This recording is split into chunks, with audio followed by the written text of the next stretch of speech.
Chapter 2, Lesson 2 in Geometry, we're looking at biconditionals, and now that we know how to write biconditionals, we want to look at how we can use those to identify what makes a good and what is a good definition and what's not. Now in geometry, we started with undefined terms like point, line, and plane, whose meaning we understood intuitively, and then we use those terms to define other terms such as collinear and those types of things. Now, a good definition is a statement that helps you identify or classify an object. And a good definition has a few very important components. Number one, a good definition uses clearly understood terms.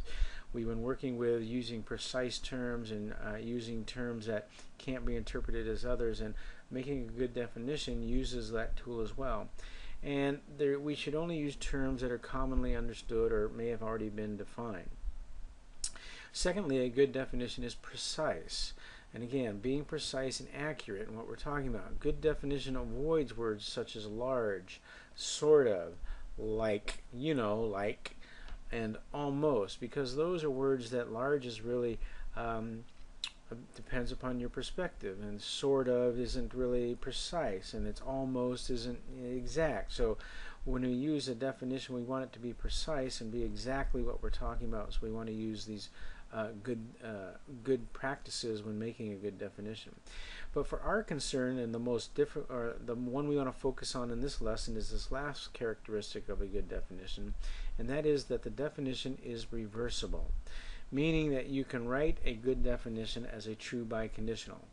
Meaning, if you were to take the definition, turn it into a conditional, it would be true, and then when you wrote the converse, it also would be true. And if that's the case, then you have a good definition. So, and because both the converse and its conditional would be true, then that would be a true biconditional. So we want to look at good definition using clearly understood terms, being precise and reversible, but most importantly, we want to concentrate on this last one.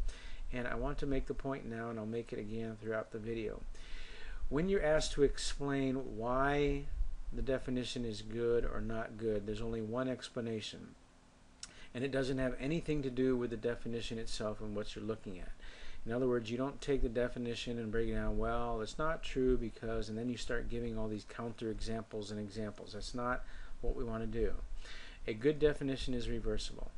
So when it asks you to explain whether the definition is good or not, your answer is always going to be, if it's good, it's because it's reversible. It's bad because it's not reversible. Those are the only explanations I need to see. So, the definition is to first write the definition as a conditional and determine its truth value. Then you're going to need to write the converse, or at least to consider the converse and consider its truth value. If both are true, meaning you can write it as a biconditional, then it's a good definition.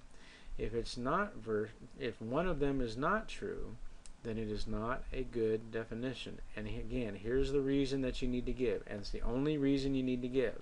It's not reversible. Okay? And then you would have to give a counterexample to show why that converse is false. So those are the steps you're going to need to use. So here's a definition. Is it good? And then notice explain. An airplane is a vehicle that flies. So we want to break that into a conditional. If the vehicle is an airplane, then the vehicle flies. Okay, so we want to look at that. Now that is true. We then want to write the converse. If the vehicle flies, then the vehicle is an airplane. Well, that's false. So because the converse is false, while the conditional is true, this is not a good definition, and the explanation is it's not reversible.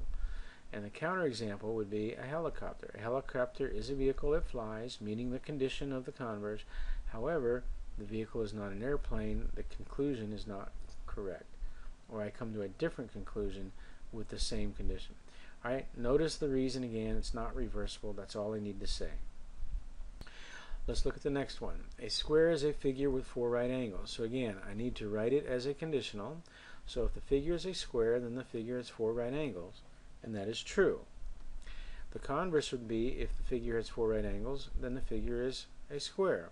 Now that's false. And it's false because I could use a rectangle. Therefore, this is not a good definition. And the reason is it's not reversible.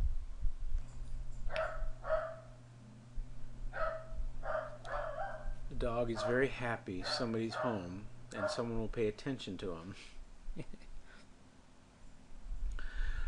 He's very excitable. Well, I'm excited too. It's my wife, so I got to finish this video up so I can go, oh, okay, he's excited. I'm going to go finish this up so I can go talk to her.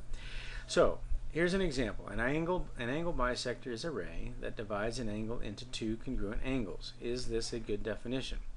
So we turn it into a conditional. If a ray is an angle bisector, it divides the angle into two congruent angles. That is true. If the ray divides it into two congruent angles, then it is an angle bisector. That is true as well. So this is a good definition because it is reversible. All right, good definition because it's reversible. All right, let's do one more example and then we'll wrap this up. Parallel lines do not intersect. Is that a good definition? So again, let's turn it into its conditional. If the lines are parallel, then they do not intersect. That is true.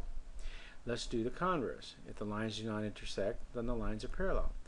That is false because we can have skew lines. So therefore, this is not a good definition. And again, my reason is it's not reversible. Okay, so the main point of this lesson again is a good definition is reversible.